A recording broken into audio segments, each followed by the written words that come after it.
അസ്തമയ സൂര്യൻ്റെ സ്വർണ്ണപ്രഭയിൽ കടൽ തിരകൾക്ക് ഭംഗി കൂടിയിരിക്കുന്നു. പഞ്ചാര മണൽ കൂട്ടിവെച്ച് കളിക്കുന്ന തൻ്റെ മകനെ നോക്കി അവൾ ആ സായാഹ്നം ആസ്വദിച്ചു. കൂട്ടിവെച്ച മണൽക്കൂരകൾ തിരകൾ വന്ന് മറിച്ചിടുമ്പോൾ ആ കുഞ്ഞുമുഖത്തെ ഭാവങ്ങൾ കണ്ടപ്പോൾ അവൾക്ക് ചിരിയും വന്നു. അവൾ പിന്നെയും മൺകൂനകൾ ഉണ്ടാക്കും. പിന്നെ അവൻ തിരകൾക്ക് വേണ്ടി കാത്തു നിൽക്കും. അങ്ങനെ അവർ കളിക്കൂട്ടുകാരായി. സന്ധ്യ അസ്തമിക്കാറായെങ്കിലും സൂര്യൻ്റെ കിരണങ്ങൾക്ക് ഇപ്പോഴും നല്ല ചൂടുണ്ട്.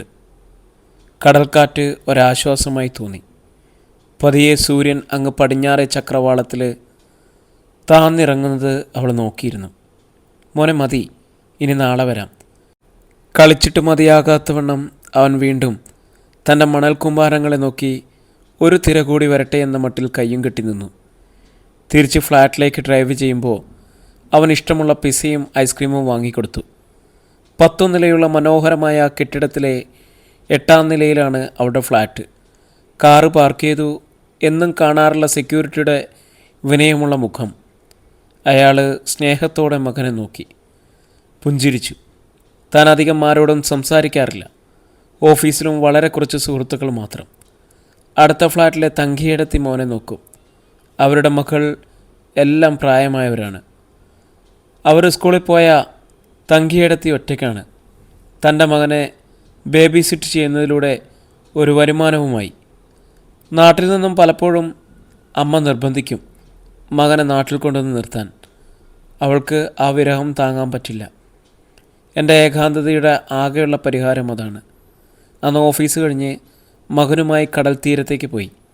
എന്നും കാണുന്ന കപ്പലണ്ടിക്കാരനും ഐസ്ക്രീംകാരനും മോനൊരു ഐസ്ക്രീം വാങ്ങി താനും പാക്കറ്റ് കപ്പലണ്ടിയും വാങ്ങി വെറുതെ കുറിച്ചുകൊണ്ട് അസ്തമന സൂര്യൻ്റെ ഭംഗി ആസ്വദിച്ചു.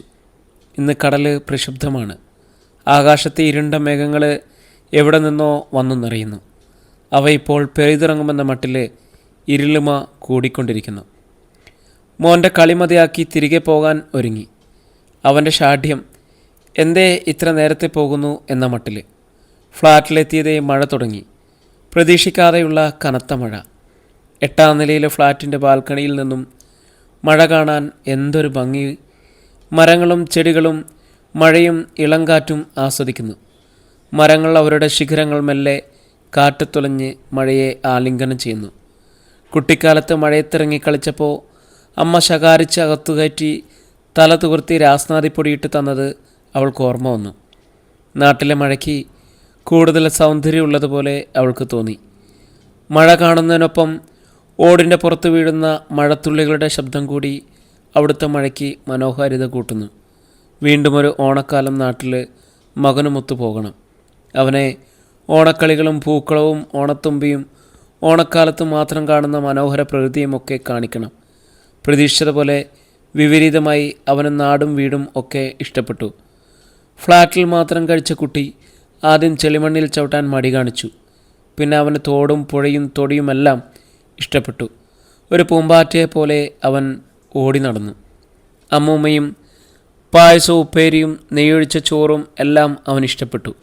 അമ്മ വീണ്ടും നിർബന്ധിച്ചു, മോനെ ഞങ്ങൾ നോക്കിക്കൊള്ളാം, നിനക്ക് ജോലിയും മോനെ നോട്ടവും എല്ലാം കൂടി ബുദ്ധിമുട്ടല്ലേ.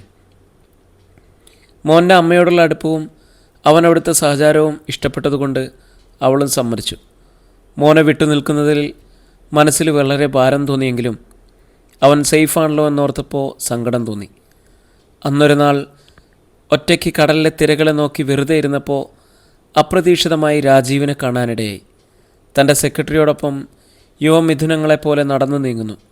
തന്നെ കണ്ടിട്ടാവണം അയാളുടെ മുഖത്ത് ദേഷ്യമോ ഇളിമ്പതിയോ പല ഭാവഭേദങ്ങൾ. അകലെ ചെന്ന അയാൾ തിരിഞ്ഞു നോക്കി. വെറുതെ അവരെ തന്നെ നോക്കിയിരിക്കുന്ന തന്നെ നോക്കി അയാൾ തലതിരിച്ചു. പെട്ടെന്ന് നടന്നു കളഞ്ഞു. അയാൾ വെറുതെ തൻ്റെ ഓർമ്മകളെ കുറേ പുറകിലേക്ക് തിരിച്ചു. ലാളിത്യമായി നടന്ന വിവാഹവും കുറേ നല്ല നിമിഷങ്ങളും, പിന്നെ എപ്പോഴോ ജീവിതത്തിൻ്റെ നിറങ്ങൾ മാറിയതും, ലേറ്റായി വരുന്ന രാജീവും, എന്ത് ചോദിച്ചാലും ദേഷ്യമുള്ള മറുപടിയും, പിന്നെ പല രാത്രികളും വീട്ടിൽ വരാതെയായി.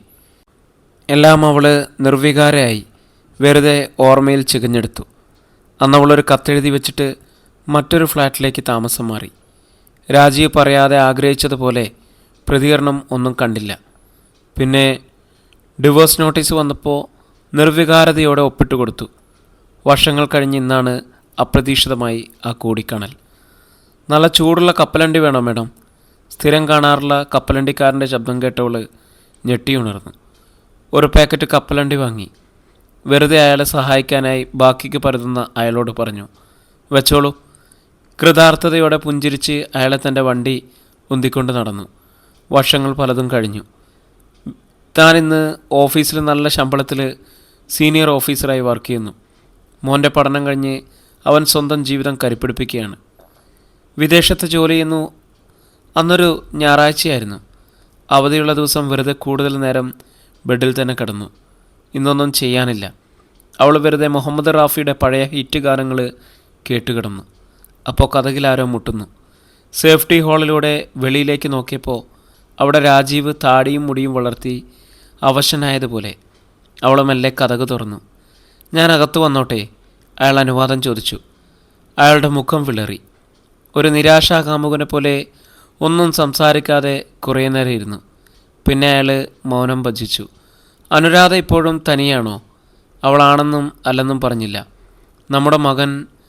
അവൾക്കുള്ളിൽ പുച്ഛം തോന്നി. കഴിഞ്ഞ 23 വർഷം ചോദിക്കാത്ത ചോദ്യം ഉറച്ച സ്വരത്തിൽ അവൾ പറഞ്ഞു. അവൻ ആർക്കിടെക്റ്റായി കാനഡയിലാണ്. പിന്നെയും മൗനം. അയാൾ എന്തിനോ വേണ്ടി യാചിക്കുന്നത് പോലെ തോന്നി. അവളുടെ മൗനവും ഭാവവും അയാളെ അസ്വസ്ഥനാക്കിയത് കൊണ്ടാവണം. അയാൾ പോകാനായിട്ട് എഴുന്നേറ്റു. അവളൊന്നും പറയാതെ കതക് തുറന്നു പിടിച്ച് പോകാനുള്ള അനുമതി എന്നോണം. അയാൾ നടന്നു മറിയുന്നതും ഒരു പുഞ്ചിരിയോടെ അവൾ നോക്കി നിന്നു. ആ പുഞ്ചിരിയിൽ ഒരു മധുരമുള്ള പകരം വീട്ടലിൻ്റെ സുഖമുള്ളതുപോലെ. പിറ്റേ ദിവസം സായാഹ്നത്തിൽ കടൽ തീരത്ത് അസ്തമയ സൂര്യൻ്റെ ചെങ്കതിരിൽ ആസ്വദിക്കുമ്പോൾ അവൾ ഒരു ശബ്ദം കേട്ടു. ആരുടെയോ ശവശരീരം തീരത്തോട് അടിഞ്ഞിരിക്കുന്നു. ആളുകളെല്ലാം അങ്ങോട്ട് ഓടുന്നുണ്ട്. അവളും വെറുതെ ആൾക്കൂട്ടത്തിൽ നിന്നും എത്തി നോക്കി. രാജീവിൻ്റെ ചേതനേറ്റ ശരീരം അവൾ കണ്ടു. ഒന്നേ നോക്കാൻ പറ്റിയുള്ളൂ. കാർമേഘങ്ങൾ ഘനീഭവിച്ച് ആകാശത്തിരുണ്ടുകൂടിയ അവൾ മെല്ലെ നിർവികാരയായി ഫ്ലാറ്റിലേക്ക് നടന്നു. മേഘങ്ങൾ കൂടുതൽ ഭാരമായതുകൊണ്ടാണ് അവ മഴയിൽ ഉതിർന്നു വീണു. അവൾ ആ മഴയിൽ കുതിർന്ന് നടന്നു. അപ്പോൾ അവളുടെ മനസ്സിൽ ഇരുണ്ട മേഘങ്ങൾ പെയ്തിറങ്ങി. പ്രിയരെ, ഈ കഥ ഇവിടെ അവസാനിക്കുന്നു. പുതിയ കഥയുമായിട്ട് നമുക്ക് കാണാം.